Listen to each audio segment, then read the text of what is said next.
Bienvenue sur la chaîne YouTube de la paroisse de Saint-Ginier. J'espère que vous tenez bon et vous êtes prêts pour fêter la résurrection du Seigneur, malgré le confinement qui risque de se prolonger. Malgré cette épreuve, je vous annonce une grande nouvelle. Eh bien, dans le Christ, la vie a été restaurée. La mort n'a pas eu le pouvoir sur la vie. Voici la plus solennelle de toute la nuit pascale.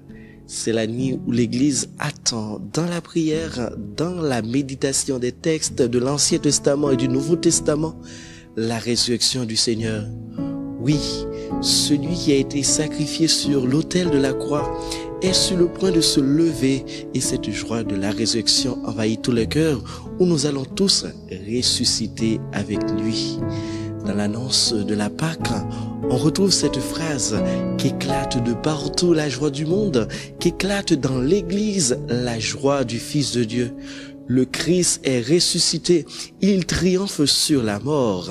Quelle joie pour nous aujourd'hui de célébrer celui qui nous a délivrés du péché de la mort. Si la mort de Jésus était l'événement le plus dramatique de l'histoire du monde, sa résurrection est la plus étonnante que le monde ait jamais connu. Dieu, par le Christ, vient nous donner un nouveau départ. Le vieil Adam qui était en nous s'en est allé au péché. Un nouvel Adam se lève en nous. Dans cette nuit, par la plume dorée de Saint Paul, nous entendons parmi les lectures cette phrase « Ô mort, où est ton aiguillon? Ô tombeau, où est ta victoire ?» C'est le Christ même qui pose cette question. Parce qu'il a vaincu la mort, il est sorti du tombeau, il a brisé les barreaux de la mort, il est sorti victorieux. Chers amis, si vous avez le temps de relire les lectures proposées pour la veillée pascale, vous allez voir que toutes ces lectures parlent de la vie, toutes parlent d'un nouveau départ. Nous avons ce soir 9 belles lectures, 7 de l'Ancien et 2 du Nouveau. À travers ces lectures, nous méditons sur la manière dont Dieu a sauvé son peuple. Nous commençons par l'histoire de la création, l'alliance avec Abraham, le sacrifice d'Isaac, l'exode d'Égypte, la traversée de la mer qui préfigure le passage de la mort à la résurrection, aussi qui symbolise notre baptême. Ensuite, les prophètes qui nous montrent comment le Seigneur éprouve de la compassion pour son peuple en le purifiant de ses péchés. Vient ensuite la grande annonce de Saint Paul.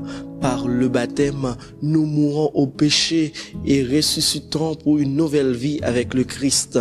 Voilà notre foi, voilà ce que nous croyons. Alléluia, le Christ est ressuscité. Oui, c'est ça l'évangile nous dit aujourd'hui, que le tombeau est vide. Jésus n'y est plus. On entend la voix des anges qui demandent aux femmes, pourquoi cherchez-vous celui qui est vivant parmi vous? Le tombeau est vide parce que le corps sacré du Christ ne peut pas subir la corruption du sépulcre. Le corps du Christ ne peut pas subir le confinement. Le témoignage des anges prouve encore plus que la résurrection du Christ est un fait réel. Nous aussi, nous avons besoin de sortir de nos tombeaux, de nous libérer de tout ce qui nous enferme, de la haine, la peur de l'autre. Et je vous laisse remplir la liste. Voici la plus belle de toutes les nuits, la nuit qui donne sens à notre foi. Saint Paul nous l'a si bien dit, si le Christ n'a pas été ressuscité, vaine serait notre foi. En cette fête pascale, demandons au Seigneur de vivre vraiment en enfant de lumière, en ressuscité. Je vous souhaite une joyeuse fête de Pâques à tous. Le Christ est ressuscité, il est vraiment ressuscité. Amen.